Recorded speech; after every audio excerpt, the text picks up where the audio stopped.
We live in a stressful world, but we don't have to live in a stressful body. You already know from the previous chapter how EDTA can help detoxify us.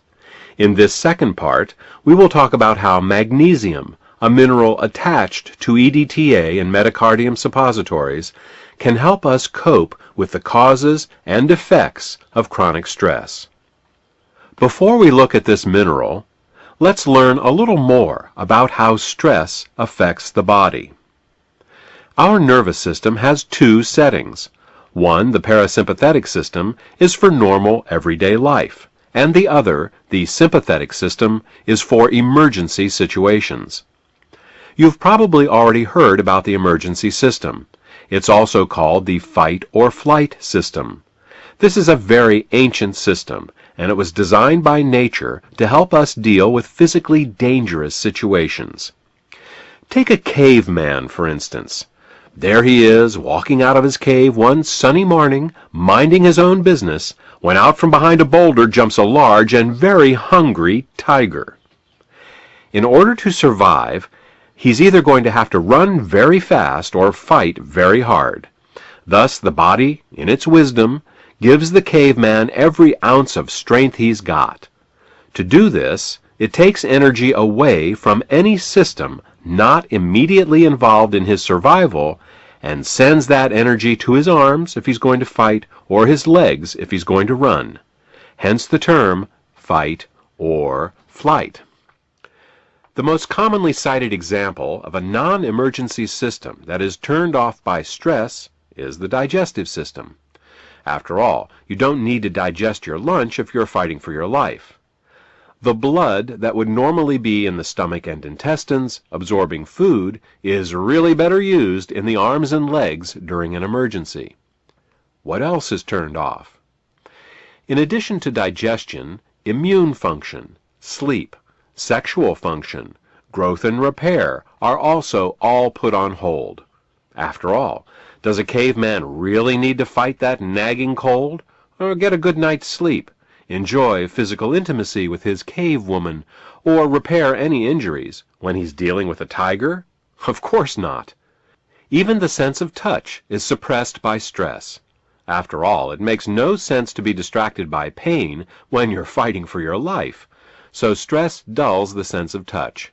It's called stress-induced analgesia. These are just a few of the systems that are turned off in response to stress, but the effects don't stop here. Stress also causes blood to clot. Here's how it happens.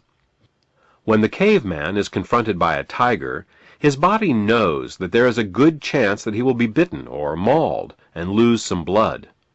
To keep him from bleeding to death, his body, therefore, makes his blood very sticky and on the verge of coagulation. This way, if he's injured, the blood will clot faster, and he might not bleed to death.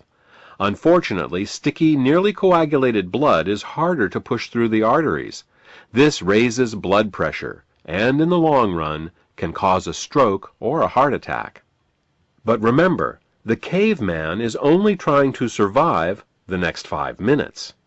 After he either fends off the tiger or makes his escape, he can calm down, and his body can go back to normal.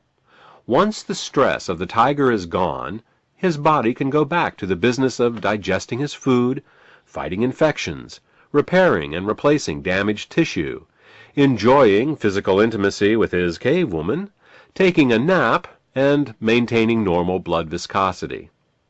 But what would happen if the caveman had to deal with a tiger every hour?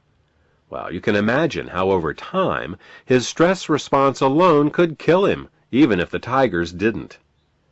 This is exactly what happens to most of us on a daily basis. Now, it's true that we don't often face tigers in the 21st century, but there are many other kinds of stresses.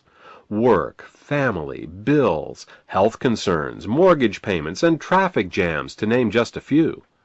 All of these are stressors, modern-day tigers, if you will, and they never go away.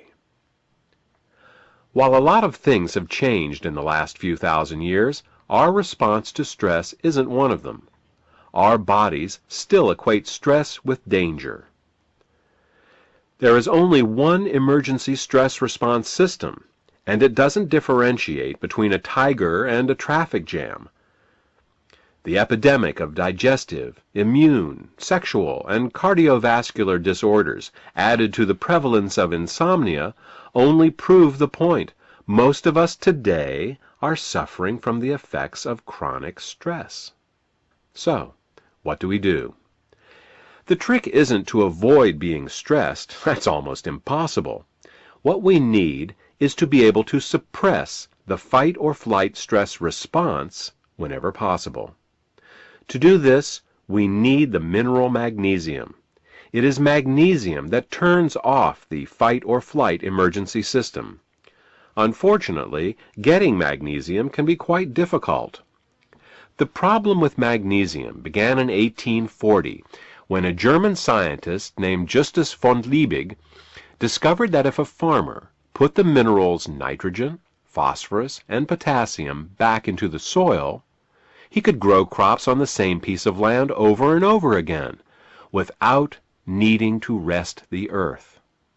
This was a big discovery because for the previous 5,000 years, farmers knew that if they planted their crops on the same soil more than a few times in a row, the crops would die. In order to have healthy crops, they needed to rotate their crops among several fields, planting on some and letting others rest and regenerate. What von Liebig showed farmers was how to bypass this important process of regenerating the soil. What von Liebig discovered was artificial fertilizer. Now farmers could plant all of their fields all of the time. Productivity skyrocketed. Unfortunately, von Liebig did not include magnesium in his fertilizer mix. Thus, over time, both the soil and the plants grown in it became extremely magnesium deficient. Since the major source of magnesium in the human diet is from the plants we eat, we too have become magnesium deficient. Truly, you are what you eat, and a nation is only as vital as its soil. Thus, for generations, magnesium has been the single most deficient mineral in the human diet. As a result, there has been no way to put the brakes on our fight or flight system. Each generation has become more stressed than the previous one, as our magnesium levels have dropped year after year. There is, however, another source of easily absorbed magnesium, and that is metacardium suppositories. Metacardium contains both magnesium as well as potassium to stimulate the rest and digest system. Using these two key minerals, we are able to both turn off the fight or flight system and stimulate the rest and digest system. If you find that you are more stressed than you'd like, consider using metacardium suppositories. Not only can they help to detoxify us, they can let our bodies know at a cellular level that there is no tiger. We live in a stressful world, but we don't have to live in a stressful body.